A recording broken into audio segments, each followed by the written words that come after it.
Aujourd'hui, nous allons corriger l'exercice qui se trouve dans ton cours. Le paragraphe étant représentation en vraie grandeur d'une section. Donc là, on a un pavé droit qui s'appelle ABCDEFGH, qui a été coupé suivant l'arête DC.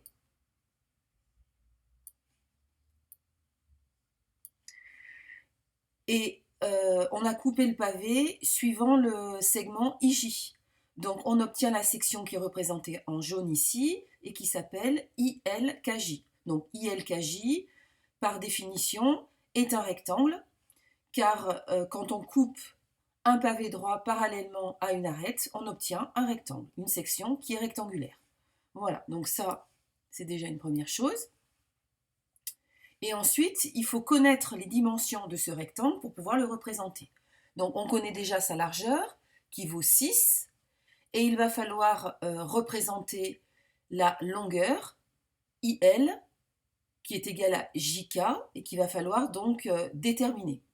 Alors pour ça, on va devoir faire un petit travail que tu verras juste après. Donc IJ, lui, on vient de le dire, il vaut 6. Il correspond en fait à la profondeur du pavé droit. Voilà. Donc, l'idée, c'est de construire le segment IL, et pour cela, il faut construire une partie du solide qui contient IL. Donc, par exemple, un triangle, un quadrilatère. Ici, on décide de construire le trapèze qui est ici. Donc, je vais le représenter. Alors, AI, L, E. Donc, ce trapèze est sur la face de devant, donc on va le représenter en vraie grandeur en retrouvant ses dimensions. Et à partir du moment où on aura IL, on pourra reporter la longueur avec le compas et construire le rectangle IJKL demandé. Voilà, donc allons-y. Donc j'ai déjà fait la construction de ce trapèze. Alors, pour ça, j'ai eu besoin de la longueur AE. Donc AE, on voit, c'est 5 cm. Donc la hauteur du trapèze, c'est 5 cm. Ensuite, EL, alors sachant que BC vaut 10 et que LH vaut 4, je fais donc 10 moins 4 et je trouve 6 cm pour EL. Ensuite, AI, 4 cm.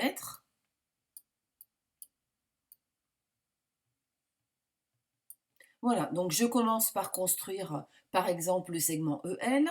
Ensuite, je construis une perpendiculaire à EL passant par E. Ensuite, sur cette perpendiculaire, je trace un segment, ou plutôt je place un point A à 5 cm de E. Ensuite, une nouvelle perpendiculaire, A à E passant par A. Sur cette perpendiculaire, je place le point I à 4 cm de A. Voilà, donc quand cette construction est terminée, je peux rejoindre le point L au point I et j'obtiens le segment IL en vraie grandeur. Donc celui-ci, je le reporte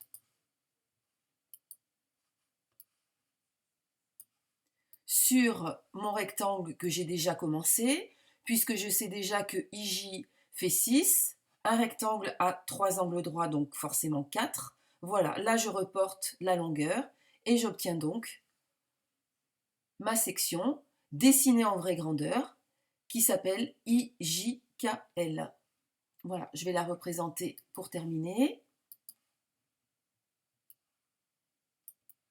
Ici, le rectangle obtenu correspond à la section du pavé droit parallèlement à l'arête CD. Voilà, cette séquence est terminée.